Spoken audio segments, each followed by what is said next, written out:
बेआईन भाव चली गैस दुकान में अघटन गैस व्यवसायी गुरुतर भाव जली जाइथिबा बेले स्थानीय व्यवसायी माने उद्धार करी 18 बांकी गोष्ठी स्वास्थ्य केन्द्र में आशु चिकित्सा पर गुरुतर गैस व्यवसायी को कटक स्थानांतर करा जायछि। सूचना अनुसार आज 18 बांकी बजार में बेआईन भाव चोरा गैस व्यवसाय करुथिबा महादेव गैस पॉइंट रे गैस लोडिंग करुथिबा समय हठात गैस टांकी फाटिबा कारणरू गैस व्यवसायी देहरे निया लगी जायथिला।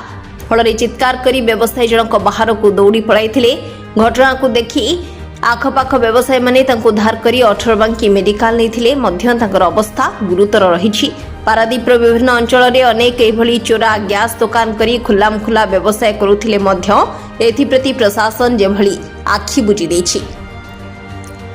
चोरा गैस व्यवसाय को नहीं अनेक समय अनेक दुर्घटनार नजर रही बेले आज दुर्घटना को नहीं 18 बांकी बजार व्यवसायी माने भयभीत हो पड़िछन्ति।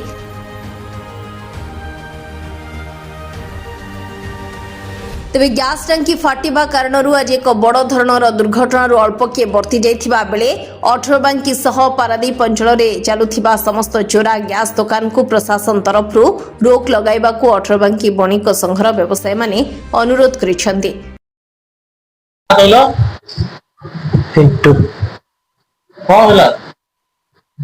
अचानक दुकान में निया लगी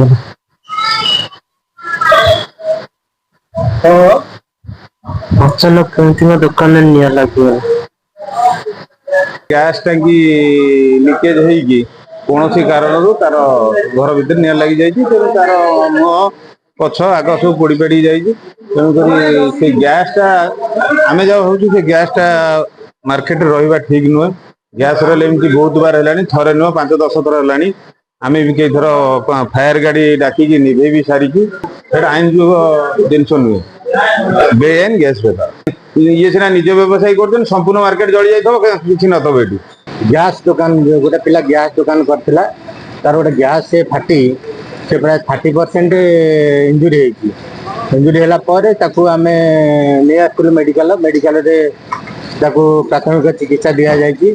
प्राथमिक चिकित्सा देलापर डॉक्टर ये कर न पारे कटक रेफर कर बेआईन भाव ये तो निश्चय गोटे इलिगाल जिनिस एमती गोटे नहीं आम मार्केट 2-3टा दुकान अच्छी जहाँफल आम प्रशासन स्तर में 2-4 थर ए विषय आलोचना करें ये विषय किसी पदक्षेप नहीं ना। तेणु आज आम भी बसिक आलोचना करूँ जीव प्रशासन को निवेदन करूँ। पुअर मु तो जानी किसी अचानक मत फोन गला जे पुओ जली जाइए मुझे किसी जानी ता विषय रे केमिति कौन है मु भी तो जानी मु तो घर थी सी तो अचानक फोन कला जे मु जली गली। Bureau report Paradip exclusive.